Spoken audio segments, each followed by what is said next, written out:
Imagine creating a shot that starts on a statue and transforms into a real living person. Or a camera move that orbits a character to reveal an empty construction site has become a finished skyscraper.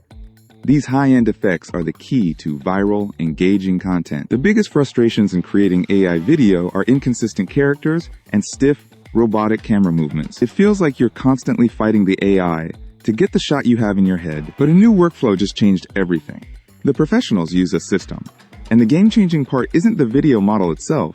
It's how you prepare the images you feed into it. In this video, I'll show you how to generate these exact scenes using just 2 images and a precise prompting technique. We will combine the newly released Nano Pro and Kling 2.5 to get frame-by-frame control over complex transformations and cinematic camera movements that were impossible just a few weeks ago. The problem with most AI-generated videos is that you're giving the model one image and a vague prompt, and hope it guesses the motion you want. This almost always fails for complex shots, leaving you with unwanted character motions or unrealistic camera movements. The method I'm about to show you removes the guesswork and gives you frame-by-frame control. The workflow is simple, but incredibly powerful. We'll use an image generation model to create a start frame, and Nano Pro to generate a perfect end frame. Then, we feed both of those images into Kling AI 2.5 model to generate a smooth video between those 2 images. To keep this process simple, we'll do all of this inside OpenArt, which is my favorite AI tool, because it allows to access both Nano Pro and Kling AI into one single clean interface. The link to OpenArt is in the description if you want to follow along. Let's see this workflow in action. Before we get to complex camera movements and effects, you need to master the core principle behind this workflow. Getting this right is the key to everything else. To show you how this workflow works, I will use an image that I generated earlier. If you want to generate the same image, first log into OpenArt, navigate to the image tool on the left, and select Create Image. For the model, I used the FluxDev model with the following prompt: holographic blueprint of a futuristic smartphone, glowing on a dark surface. However, the trick here is that I enabled Auto Enhance to get a more detailed prompt, and click Create to generate the image. This is the result we get, and it is exactly what we were aiming for. The phone has a transparent cover with visible components, and the light reflection on the transparent cover is very realistic. Now, I want to transform that image into a photorealistic product render. For this, I'm going to use Nano Pro. Now I'll add my initial image to the image guidance. Select the 16:9 aspect ratio and use the following prompt. Transform this image into a photorealistic render of a physical phone, then rotate the camera 45 degrees horizontally to the right to obtain a side view. No mist. For this to work, you need to use a very direct and detailed prompt that describes all the changes you want to apply to the image.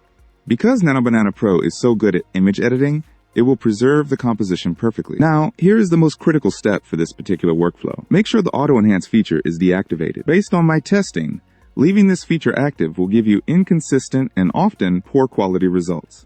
Let's create the image. These are the result we get. They are exactly what we were aiming for. The phones have a transparent cover with visible components, and the light reflection on the transparent cover is very realistic. I prefer this one more because the components inside the phone look more real. Alright, it's time to bring this concept to life. We're moving on to video generation. Over on the left, I'm selecting the video tool and image to video. Now for the model, I'm going to choose Kling 2.5, because with this model, we can define a start and an end frame. This gives us the precise control we need. Now, make sure start frame is selected, and I'll add the blueprint image of the phone we generated earlier. Then select end frame, and I'll go into my generation history and choose the image of the fully rendered physical phone. For the prompt, we describe the action. The camera holds steady as the blueprint lines solidify. Digital particles burst outwards as the phone materializes from the blueprint into its final form. Let's click Create, and as you can see, the result is impressive. We have a perfectly smooth, professional-grade transformation from 3D hologram to reality in just a few minutes. I like how the particles appear around the edge of the hologram, and the transformation looks like it has been done in professional visual effects software. So, we've now seen how to use a start frame and an end frame to create object transformations. Now, we're going to take that exact same principle and apply it to create cinematic camera movement. Instead of just changing an object, we're going to define a complete camera path. This is how you create truly cinematic AI shots. Let's put it to the test with a classic shot: the orbit and reveal. For our start frame, I will select the Flux 2 Pro model, then type the following prompt. An architect stands in an empty construction site, holding a tablet showing a blueprint. And this is the image we get. Now for the end frame, I now switch the model to Nano Pro Add the image we just generated and type the prompt. Show me a back view of the same architect, same pose, but the site is now the finished skyscraper from the blueprint. And we get this image. Now add the first image as the start frame and the second as end frame to Kling 2.5. And we are ready to write the video prompt. Honestly, this is where I see almost everyone making a mistake. You must understand that your prompt here should completely describe how the camera should move. It is not about the subject anymore. So this is what I wrote. The camera completes a smooth 180-degree orbit around the architect. As the camera moves, the background transforms from a construction site into a finished building. And as you can see, we get a seamless, single-take orbit that reveals the final skyscraper. This looks really professional. Let's try another example. I'll generate a start frame using the following prompt. Drone's point of view. Looking through an open window of a dilapidated factory. And this is the result I got. The goal is to get the drone to fly through that window and venture outside to reveal the city. For the end frame, I use the prompt, move the camera outside the window to show the city when the sun is just about to disappear below the horizon. And this is the result. You can see the skyscrapers and the cars with their lights on, just as the sun is about to disappear. Next, for the video, let's use the prompt. The camera starts low inside the shadowed ruins, gliding steadily over debris and vines toward the jagged opening that frames the skyline. As the lens pushes past the hanging ivy and through the broken wall into the open air, time accelerates, causing the bright golden sun to sink rapidly below the horizon. The sky deepens from a soft, hazy yellow to a rich purple twilight, and as the daylight fades, the city below comes alive with the glow of streetlights and skyscraper windows illuminating the streets. It is important that you provide a lot of details about the camera movements and scene changes to get good results, because Kling AI operates differently. Instead of just describing the destination, you have to describe the entire journey. So, let's create the video. As you can see, Kling AI was able to process that entire sequence and deliver one fluid, cinematic shot of the drone flying through the factory. The sun's movement is smooth, and you can also see the cars below moving and turning on their lights. This just looks incredible. Now, let's see how to make cool character transformation effects. For this demonstration, we're going to create a classic living statue effect. First, we need our start frame. I'm now using the Flux Point 2 Pro model and the 9:16 aspect ratio. My prompt is photorealistic, classical marble statue of a human figure draped in a flowing Roman toga in a dynamic pose. And this is the result we get. Now for the end frame. I'm going to give a new prompt to Nano Banana Pro, a living man stretching stiffly with deep relief, newly freed from being a statue.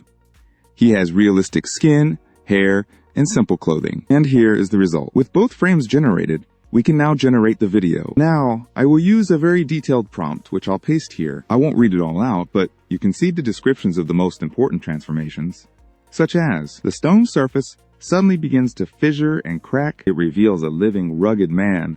Underneath, he bursts into motion, stretching his arms upward in a triumphant, liberating stretch. Now, let's look at the result.